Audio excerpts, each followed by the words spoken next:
Hey guys, what's going on? It's me, Paterson, and welcome back to a new video. Today, I'm going to be looking at the most top-rated designs that have been uploaded to our subreddit. First one with 161 upvotes, which is the top of this month, is Switchers. It is a fake company that allows users to swap personal items between them. I'm 15 years old, and that's my first ever logo. There is an app or a service that already does this, but I'm interested in what you've got to show here. First impressions of your design is it's good. For being 15, I'm guessing you've not been in the design game for very long. You've actually shown a lot of the logo design principles that we ask for, which is, simplicity when it comes to a corporate client like this. A lot of corporate clients love simplicity. I like the simplicity, and the colors kind of work as well. But something that I would keep an eye on is whether this has been used before. There is it might not be Chrome, but there is a logo that looks very similar to it. However, that does not detract from the work that you've done here. Personally speaking, I love the fact that you've done this. There's a few things that you could change here. For instance, make these parts a bit smaller so they don't have to be so large in the presentation. When we do logo design, we want to make sure the icon is matching with the typography at the bottom. The typography here is called the logo type, especially when it's the name of the company, and it's just as important as the icon on the top here. I would scale this icon down first of all, so it's not so huge on the display. The presentation is also a huge part of selling your services as a logo designer. So I would scale the icon down, and then with the typography at the bottom, I would decrease the tracking. The tracking is the space in between the whole word and not the individual letters, because right now there's a lot of space in between each of these letters, so it's kind of hard to read it. But you could make this a lot neater by scaling the icon down and decreasing the tracking. There is a few things that you could do differently to accentuate this and to make it even better, and they're very minor things. The first thing I would do is the space here. So you see the logo circle here. The space of this arc up here needs to be as thick as the spacing down here. Right now, it's not as continuous. There's a continuity error here. We need this to be consistent all the way throughout, because it kind of starts thick and then it gets thinner. So let me show you a way that I would create the continuous space just to help you out a bit more, because it can be quite tricky if you don't know your way around Illustrator. I've got basically what you have over here without the gradient parts. What I've done is I've got this rectangle on an angle that's similar to you. Now let's copy this so we don't ruin it. First thing I want to do is offset the path here, or offset the circle. When we offset this, you'll see that it creates another circle around it. The great thing about offsetting is that we can get rid of the line here in a continuous way. I'm going to use the shape builder tool to get rid of this, like so. Now what you can see here automatically is the line here, the negative space here is completely perfect all around this circle. So this means that what we can do is rotate this around and kind of do the same thing over the other angle here. This leaves us with really good proportions all the way throughout. Now the other thing is you've got a bit of a strange curvature here, so I would decrease the curvature ever so slightly. Just giving it that little bit of curvature is enough. Now obviously add whatever you want in there, but right now this actually works better at a small scale than yours does because it's continuous. You see, it looks a lot cleaner. I hope that little tutorial helped you understand a bit more about the negative space here. You've done a fantastic job. I really like the way that you've done it. I think you're going to go very far in design if you keep going, so well done. You, sir, are going to get an award with whatever coin I have. You are going to get 500. Well done, dude. The next one with 132 upvotes. Wow, we're getting more upvotes. How many people we got? 16,000 people on our subreddit. That is insane. So Petco essentially has debranded. That's the layman's term. So they have gone ahead and simplified their brand. A lot of people don't like it. I don't.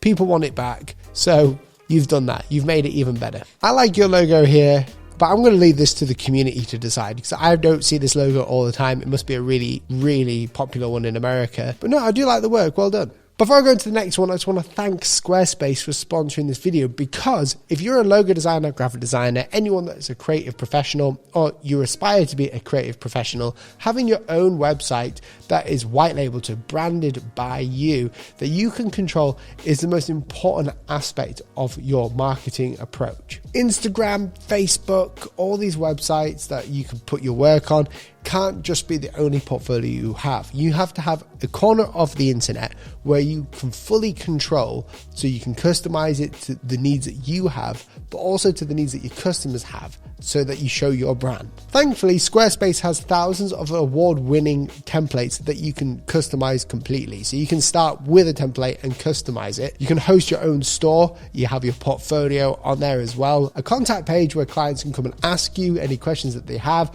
or to commission work for you. Squarespace literally has it all, and it has it all covered. If you're a designer like me that can't code, it's perfect, because we can design stuff really well, but we don't know anything about developing or coding. So Squarespace allows you to just do the fun design part. So go ahead and click the link down below to start your free trial, where you can design your whole website for free. And then when you're ready to get going and put it live, if you click the link or use the code down below in the description, you'll get 10% off your first purchase with Squarespace. And that's 10% off your website or the domain that you choose. This next one is a redesign of packaging for Nescafe. I really like this. Mockups mean everything, especially with packaging. You kind of need them, but you can see the detail here that you've gone into. You've chosen really nice aesthetics here for the whole design. The brand is clearly visible with Nescafe. The only problem I have is that the actual Nescafe logo is pure black by the looks of it. And the problem with that is that you've got everything in this nice, lovely dark brown,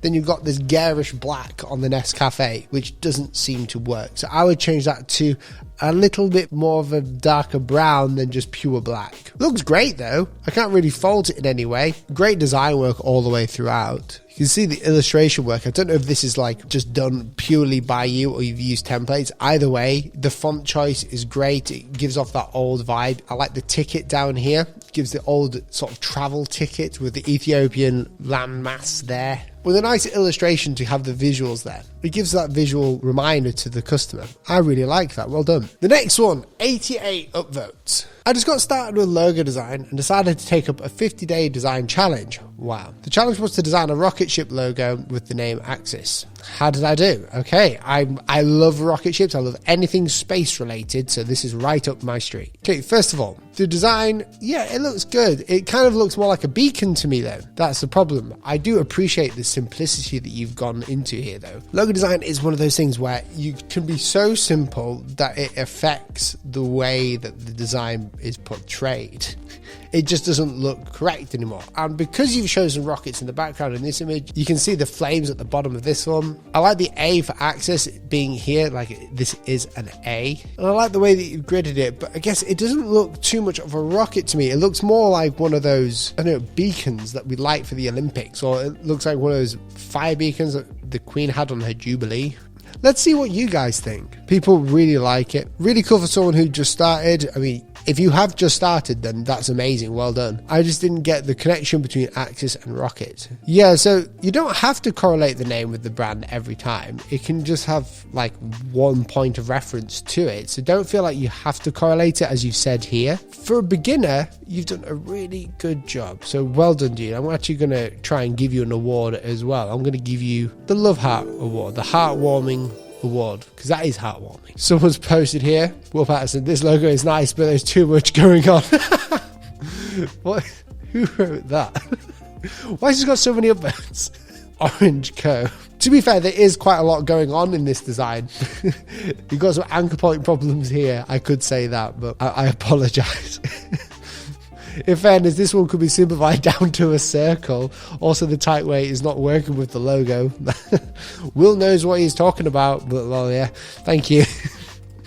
Hey, at least you could simplify that. I'm just being honest. I know this isn't like a logo design thing, but again, feel free to post whatever you want on the subreddit, as long as it's sort of design related. I'll look at it and post it in these videos. Okay, so here we have the new royal crest for King Charles III. After the reveal of the new Cypher for King Charles III, I wanted to put my spin on the Rex's mark. My goal was to create a more scalable modern interpretation of this vital symbol by using simple shapes and even spacing between the distinctive elements of the crown. You've gone for a more minimalist approach, and there's a problem with this, I think. There we go.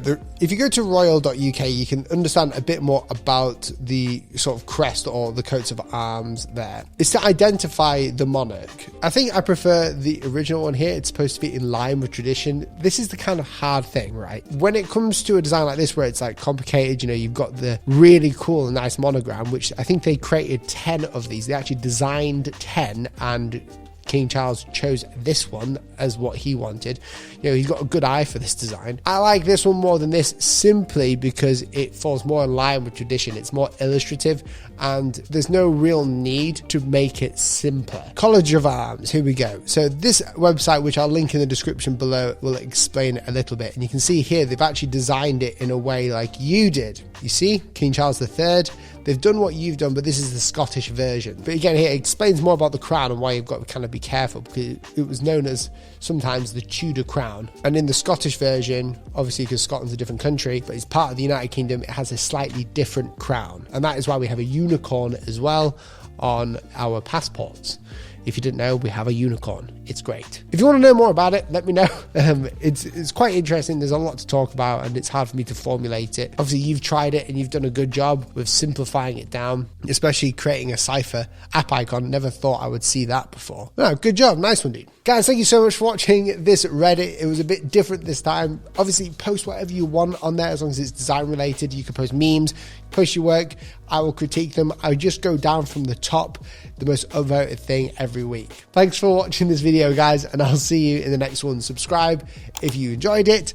Obviously, there's loads of more of these Reddit videos to the side. Thanks for watching, guys. See you in the next one. Goodbye.